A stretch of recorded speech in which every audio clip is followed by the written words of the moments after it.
Hello, my name's Diana, and this is my channel, More Than Just Survive, where I talk about my journey to more than just survive the traumas in my life, the pain, the grief, the loss, and all the things that unfortunately life has put me through in the last few years. So, if you don't know me, my name is Diana Irion. I'm the mother of Naomi Christine Irion, who 2 years ago on March the 12th was kidnapped from her um, car in a Walmart parking lot in Fernley, Nevada. And an 18-day hunt ensued to try and find her, with the FBI made national news because my husband is a diplomat working for the U.S. State Department. And there was some question about the circumstances, and it turns out that she was kidnapped and she was SA'd, if you understand what I'm saying, and she was unalived via a pew pew on that same day, March the 12th, but we didn't find her until 18 days later. The monster who took her and did these things to her was arrested a few days before they found her. And just this last year in 2023, in August, he unalived himself while in prison awaiting trial for first-degree murder. So that's been the most recent trauma of my life. There have been others. I am a survivor of sexual assault myself. I am a survivor of child molestation. I am a survivor of a highly abusive marriage and was a battered wife.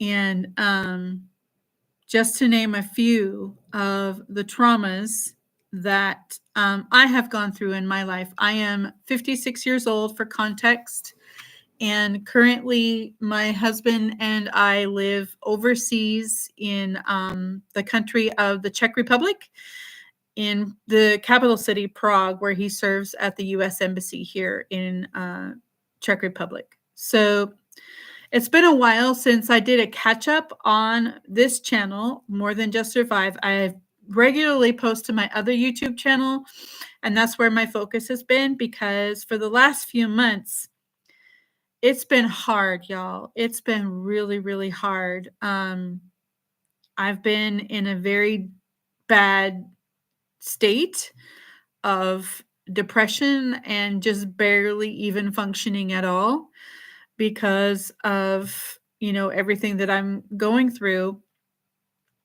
And let me tell you, moving countries away from your support network and with no community around you, just being alone all the time, that makes it so much worse than trying to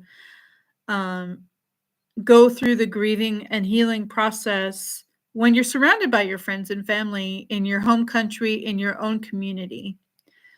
Being alone here in the Czech Republic, not really having any friends, no community, no connection to anyone, is it's really, really hard. It's been really, really hard. And it's only been the last few weeks that I've started to come out of just a very down period in my adjustment to living here in Prague. It's getting better. I can't say that it's 100% better. I don't know if it will ever be until I finally get to go back home to Texas. But it is what it is, and I'm trying to make the best of it. But it's been hard. The last week, we took a little trip to London in the UK and visited some friends in our church congregation and had some community time with our church congregation there in London. And that was really amazing. It was very uplifting and encouraging, and that really has helped me feel a lot better. Um, I've also discovered some dietary problems that I've been having that I'm trying to fix. So, I don't know if any of you know about the carnivore diet or the lion diet, but they're supposed to help with a lot of the stuff, both physical and emotional, that I'm going through between, widespread inflammation and pain, fibromyalgia, type 2 diabetes, um, obesity. I'm going to be honest. This is my channel where I'm honest. I don't care what anybody says because I'm trying to document my struggles and my traumas and my losses and my grief process. And I'm hoping that by watching me go through this process of recovering from trauma, PTSD, and all the things that I'm going through, the loss of a child. I've actually lost 2 children. I had a stillborn baby in 2002. So of my 7 children, only 5 are surviving. But I want this channel to be a place where we can talk openly about what we're going through, the trauma, the grief, the loss, and what we could do to help ourselves. So I've been doing a lot of perusing of videos on YouTube, and I've been watching a lot of documentaries. I've been reading articles, trying to find ways to get rid of the widespread physical pain that I'm in, and because I think that it contributes to the depression and the emotional burden. If you're constantly in pain, you can only handle that for so long before you just shut down. It's not possible to live forever in constant pain and be emotionally healthy. It's just not possible. So I've been researching ways to try and help myself with that. And so I think I have found that the carnivore diet / the lion diet are going to be ways to help myself. I have started on the plan. However, I have learned that I have to cut out coffee. And so I am gradually weaning myself off of coffee. I've got myself down to only 2 cups of coffee a day. And I'm going to do that for 3 days or so. And then I'll go down to 1 cup of coffee a day. Because let's face it, caffeine is an addiction. And I don't want to go through withdrawals. I already have a bit of a headache just from cutting down to only 2 cups a day. So I'm going to do that for a few days until my headache dissipates, and then I'll go down to 1 and so forth. And then I'll just do a half, and then I'll just go off altogether. And the other thing I need to cut out is dairy. And I'm a cheese lover, so that's another thing I need to cut out. But every time that I take an allergy test, I always test allergic to milk and eggs. So those are 2 things that I'm just going to try and get rid of in my diet in order to help get rid of some of, because you have these things called histamine responses, and it increases the widespread inflammation in your body, which causes a host of problems on top of PTSD and trauma and all the other things that I'm dealing with. It's just been too much. And unfortunately, the doctors their only answer is another pill, another pill, another pill, another specialist, another pill. And I am sick of it. Sick of it. So, yeah, I have stabilized my blood sugar. My blood sugar is consistently stable and low all the time. I have had 0 blood glucose spikes. I was on, those constant monitors that you just put in your arm and it goes to an app on your phone. I did that for 2 weeks on the carnivore diet, and my blood sugar didn't spike at all. But as soon as I had a piece of bread or a cracker or anything, I would have a glucose spike. So that's telling me that I can't eat carbs because carbs make my insulin levels react. And part of the key to health is to keep your insulin levels steady. And so I'm just telling myself that I am allergic to carbs. I have a reaction every time I eat them, so I'm just not going to eat them. And I don't come at me. I I don't care if you think that this is a healthy way of eating. It's what I need to do for myself right now to get rid of widespread pain. It may or may not be a way of life in the going forward in the future, but for right now, this is what I need to do.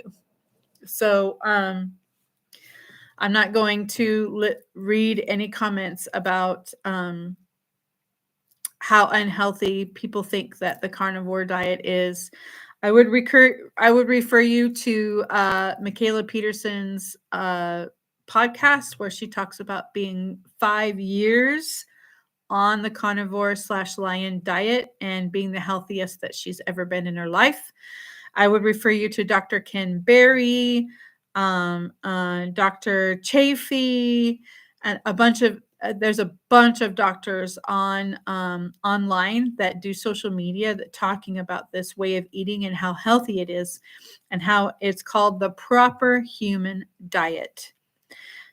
So I'm hoping I can see some results, and I think that getting rid of widespread physical pain will give me more mental space to cope with emotional pain. So let's talk about that somewhat. So this channel is about coping with trauma, pain, grief, and loss. And that's something that I am intimately familiar with. I have experienced physical trauma, and I've experienced the pain and grief of losing people in your life, from 2 of my children, one through being stillborn and the other one through violence. And then I've lost my parents. I've lost, you name it. So I have a lot of experience with this topic. So what am I doing to help? So I just spent an hour doing piano lessons. You can see this is Naomi's piano right back here. You see that? Right there. Right there. That was Naomi's piano. She was a avid musician, and she was very talented. She could pick up an instrument and learn it so quickly. And after we lost her, I couldn't bring myself to get rid of the piano, but it was sitting there just in a corner, not making music anymore when it had previously made music constantly. And I couldn't stand that. It hurt too much to walk by that piano every day and have it be silent. So I resolved, between me and my therapist, whose advice was to take on a new skill that's very hard to learn. And I said, well, playing the piano is very hard to learn. So I have been learning to play Naomi's piano as not just a way to honor her, but as a coping mechanism to help deal with the grief. There's if you focus on learning a new skill, you're making all kinds of new connections in your brain, new neural pathways. And the more new neural pathways you have, the more your brain can cope with at a time. So, in addition to the new neural pathways, the rhythm and the physical inputs of having a steady rhythm on the keyboard also helps your body to de-stress. Plus, you have the input of the music and the incredible concentration that it takes, and the amount of time that I spend working on piano is that much less time I'm wallowing in the pain of grief and loss. So it's a way for me to take a little mini vacation from dealing with the grief and loss. It's like I get a moment to take it off and put it down, and it's very restful. Even though learning to play the piano at 56 years old is very, very difficult. I'm not going to lie. It is hard, and I will never be a concert pianist. I will always just be an amateur. But that's not the point. The point is to use music as a form of therapy. And let me tell you, it works. It really does work. Music therapy, I highly, highly recommend it for any of you out there in the interwebs that are trying to cope with PTSD, trauma,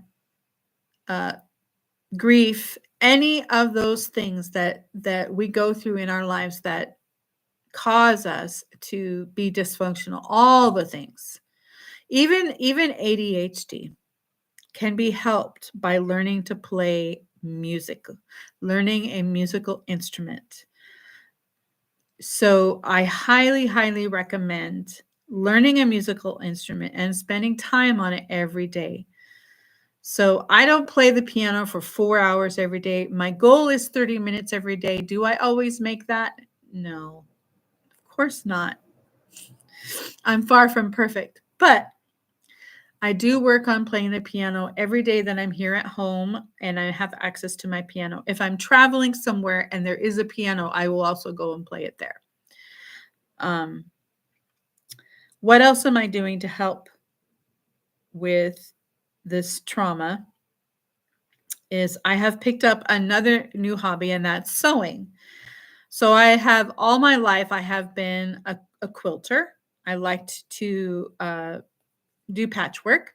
I didn't like the actual quilting process, but I liked sewing together the patchwork. And so during the time that Naomi was in her senior year and we were in lockdown and things were terrible, I did a lot of patchwork. I made a bunch of patchwork. I did crazy patches. I did all kinds of patchwork. And then when she graduated from high school and then started working at the embassy in South Africa, where we were living at the time, we were living in Pretoria, South Africa, and she got an internship at the local U.S. embassy there. I decided that I wanted to learn how to make clothing. So I took a course in basic garment construction, and we just made a basic skirt. And then she decided she wanted to move back to the United States and go and live with her older brother in Nevada and get a job and go to school and work on her future in the United States as an American. And I said, okay, well, you're 18. You can do what you like. Your brother will be there to look out for you. Yes, you can do that. But, I was having serious empty nest syndrome. So I took another sewing course. And that time we made a dress and a pair of pants that was no bueno. Then I started just kind of working on making handbags and things like that. And then my mom went into hospice.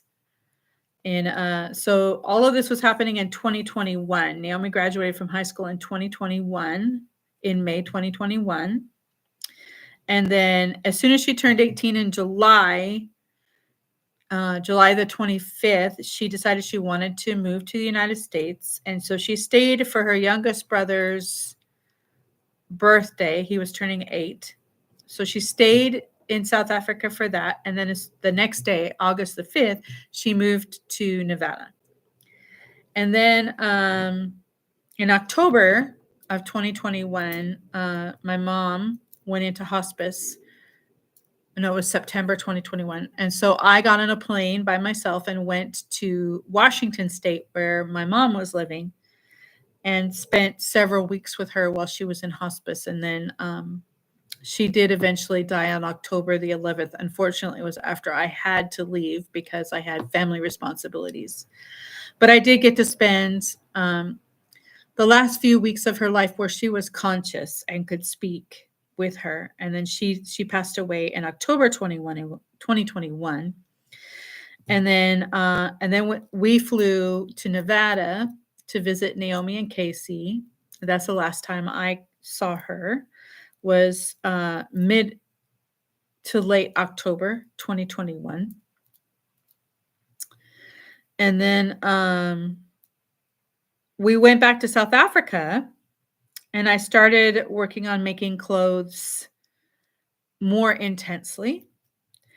Not well, but I was working on it. And then in March, the year turned into March, and that's when everything happened, March of 2022, which is only 5 months after I lost my mom. Then everything happened with Naomi. She went missing, and then the whole hunt for her, and the arrest, and then finding her body, and all the things that happened only 5 months after I lost my mom. So then after we buried Naomi on April the 12th, exactly 1 month from the day that she was taken, I went back to South Africa, and immediately got into therapy, because I have 3 younger boys, Naomi's younger brothers, 3 younger brothers that we adopted from an orphanage in Ukraine 5 years ago, and they needed me. So I knew they needed me. I knew I couldn't spend all of my time wallowing in grief. So I immediately got into therapy and got help, which was probably one of the more wise moves of my life. Not that everything in my life has been wise, but that has been one. And she pushed me, my therapist pushed me, not only to start the music, but to get back behind the sewing machine and do the sewing. And she was right, because focusing on such a difficult skill, playing the piano is difficult, but it's difficult in a completely different way than constructing clothing. And the time that I spent focusing on trying to construct clothing from pieces of fabric and constructing handbags, because I also like to make handbags, it's difficult, and it takes a lot of focus and concentration. And at first, focusing and concentrating wasn't easy. I couldn't do it for long periods of time, but over time, I was able to focus and concentrate more and more. And I think part of it, the reason why, is because it was very motivating for me to focus on constructing a garment or a handbag, because I had the same effect from constructing these garments, from creating these garments and handbags, had the same effect as I did from playing the piano. I was able to not think about grief and pain and loss and trauma and PTSD and all of those things for the period of time that I had that intense focus on whatever I was constructing at the time. And the creativity outlet gave a lot of positive neurotransmitters as well. I was able to, it lifted my mood, and that really helped too. I also, in addition to psychotherapy, I also was getting physical therapy. In South Africa, they have these specialists called a biokineticist.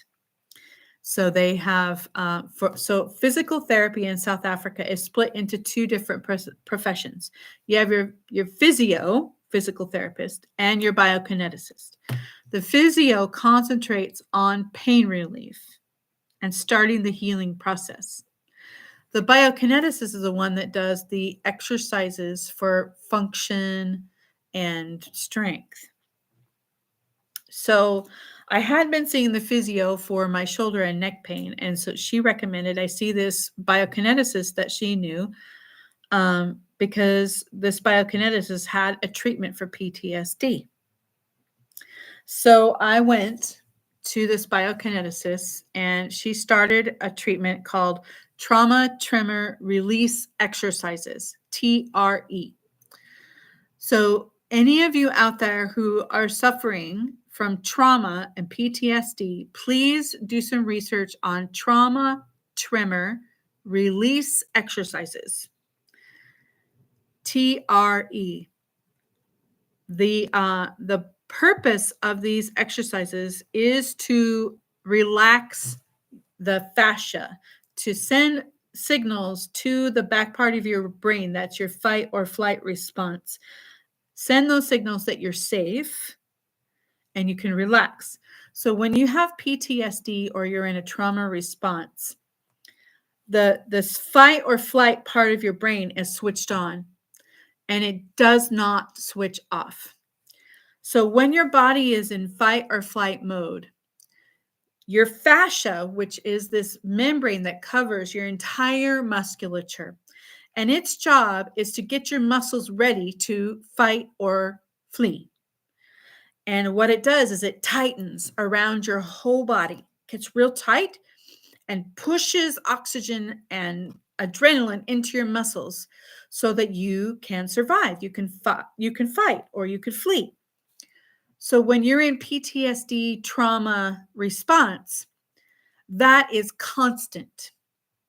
It does not let go. Your fascia stays tight and is constantly squeezing down on your body, which over time causes a host of medical problems, not limited to pain, inflammation, injury, but also it can lead to other, like they tend to look like, what is that called?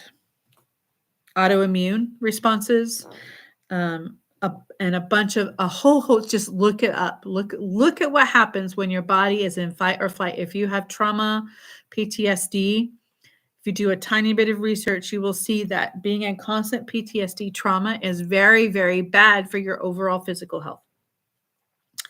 So the point of these trauma tremor release exercises is to stop that cycle. And so I was doing this therapy for a good year before we left South Africa. And I really do think that made a difference as well. I really, really do. I would also, in addition to learning to play the piano, learning to sew handbags and garments, and doing trauma tremor release exercises, getting physical therapy for the pain that I was in. In addition to that, I also went and got weekly massages. Every week, I went and got a massage. It's all about the physical inputs, the physical touch that you get from getting a massage. It helps with trauma. It helps with PTSD. It helps with stress. It helps with cortisol. It helps with everything. So these are some things that I need to get back into here in Prague. I went and got a massage one time in January. My husband got me a spa day for my birthday, and that was it. But I think I really need to get back on going to get massages. I do have a friend here who is a licensed massage therapist, and she has offered to help me out. She is also doing another kind of therapy. It's emotional release therapy, ERT, which is done through massage to work on different pressure points in your body that help with releasing this emotional pent up emotional buildup that we get when we're in PTSD trauma responses, because we have to function in our daily lives. And so I myself, I have to function in my daily life. I'm a mom of 5 living children, 2 in the United States, 3 here in Czechia, and I have to function. I have to cook and clean and take care of the kids every day. And my husband sometimes goes out of the country on for business, so I have to do things. I can't just stay in bed and voila. So I tend to push the pain down, stick it way down, and just not deal with it. And I know that's not healthy. My therapist that I'm seeing an online therapist here in Czech Republic, and that's bad. It's bad to just push it down. I do have to address it. I have to set aside time to address it, and so I haven't been. And let me tell you what happened. So last night, I started having nightmares. And it was all about Naomi and her funeral, her burial. It was about her body lying there in the casket, and how I never looked. The funeral, the casket was closed. We did not open it for anyone to see because she had been buried in the desert for 18 days. And she had been shot in the head and in the chest. And we never looked at her because we didn't think it would be good for us.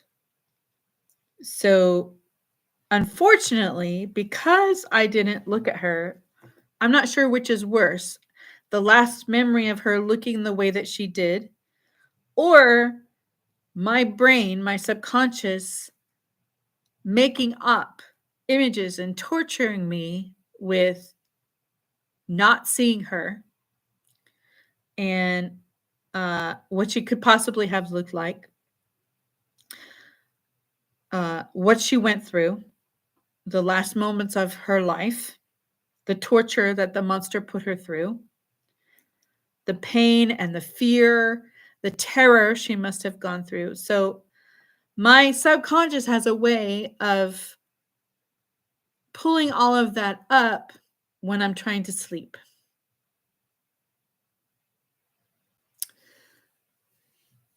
So it's not every night. It's mostly when I have spent a lot of time pushing down the grief and not addressing it. So grief is one of those things where you're going to have to deal with it sooner or later. Either you deal with it now, or your mind and your body will force you to deal with it when you're not ready, or when it's not convenient, or and it could be in a physical way through some sort of horrible illness. It could be through an emotional breakdown. It could be through nightmares, lack of sleep, which could over time lead to a physical illness if it's not addressed. So that's my signal to me that I need to spend some time just working through more of my grief. So it's been more than 2 years since Naomi was taken from us, and I'm not over it. I'll never be over it. If you know someone in your life who is grieving, don't tell them it's time to buck up and just move on, because that's just cruel. Don't make allusions to the fact that it's been 2 years. What's your problem? Don't do that to people. That's the epitome of cruelty to someone who's in pain. Um, so I think I'm gonna leave it there for today because I've been waffling at you for 35 minutes already. But I just didn't have time to make a formal video and go through the editing process and then upload it. So I just decided to go on live and just check in with you all that have been supporting us and praying for us, and have decided to subscribe to this channel. I know I don't post on here much, and I think that there's several reasons for that, which I'm sure you can understand. One of them is that it's hard. It's hard to post about pain and grief and loss and trauma, because then you have to talk about it. But talking about it is healing. So what you're doing by watching these videos and subscribing to this channel is you are helping me to heal and to process through this grief and trauma and loss that I'm going through.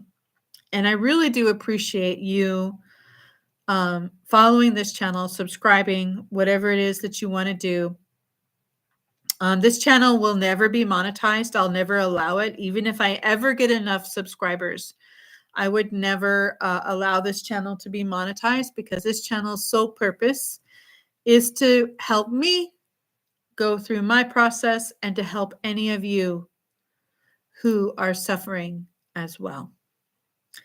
So one day I will talk more about how faith has helped, but I think that I've been talking long enough this time.